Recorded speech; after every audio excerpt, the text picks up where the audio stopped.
I know a lot of you guys are wondering, like, what is the performance going to be like?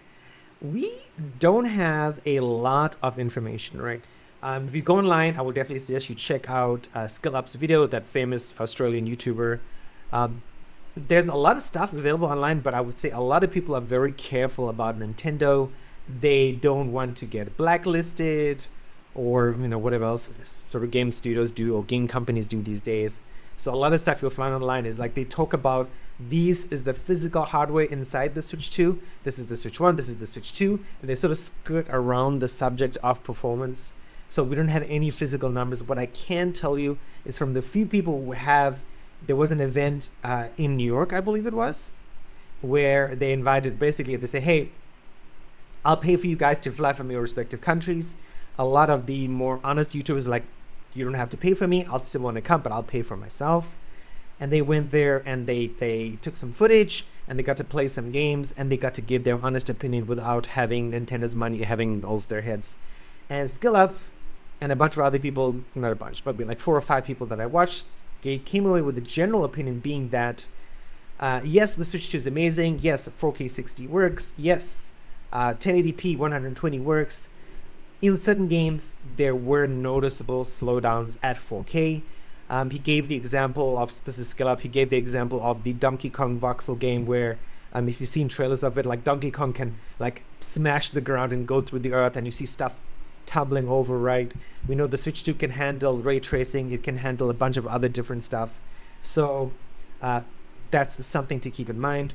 So as a Switch owner, I can tell you, right, like I got one of the very first Switches from Japan back in the day. And in my experience over the last 7 years, Switch, first-party Switch games, your Marios, your Yoshi games, they run amazingly. Like they run beautifully, they look really, really good. Now, the problem comes to the third parties, the My Time at Sandrox, right, where I really wanted to play this at 1080p on my TV, and it ran horribly. I had to play it handheld mode, and I think this is going to come, probably going to be a similar issue with the Switch 2, where you might have a really beautiful game. If a studio has had the time, like I would imagine CD Projekt Red did with Cyberpunk, to sort of make this game run really nice on the Switch 2, given that it's going to be a launch title. But with other studios where they might have just gotten some developer units maybe a year before their game releases, the game might not run that well. If you're a Kickstarter person like I am, we'll see a bunch of options for Switch 2 options. And even before that, right, when we just had Switch options for games, the Switch options, like in the Kickstarter, which is my biggest mistake, is like, yeah, this game's going to come out the same time, and then it never does. The Switch option comes out later.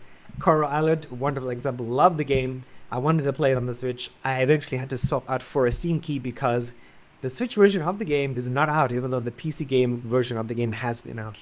So, coming back to performance, right? There's good hardware inside there, right? We know it is going to be like PS4 Pro equivalent, right, of hardware, which means, yes, 1080p games are going to run well. The typical pixel art games that a lot of people played on the Switch are going to run well. Games like Cyberpunk, games like well, Fable was not coming out this year, but like a Fable, I think, will definitely come to a Switch 2 in 2026. It probably is not going to run well at 4K. It's not going to be 4K 60 for sure. It might be 4K 30. It might be 4K medium details. I mean, consoles don't really allow you to mess around with the details. So I mean, to sum it all up, yes, I think if you are looking for another portable console and you didn't buy a recent Steam Deck, even if you did, the Switch 2 is definitely going to be a good choice. Is it going to last 3 years in terms of very beautiful games coming out? I think you're going to get 2 years, 2.5 years max before you're going to start to notice. I would say 50% of the games are not going to run amazingly at 4K when you're just going to be doing 1080p games on your in handheld mode with the Switch. That might be fine for most people. So yeah, once we get more sort of details about performance, I will let you guys know. At the moment, it's all sort of hearsay, or like this person said that when they went to the Switch event. So yes, some good games.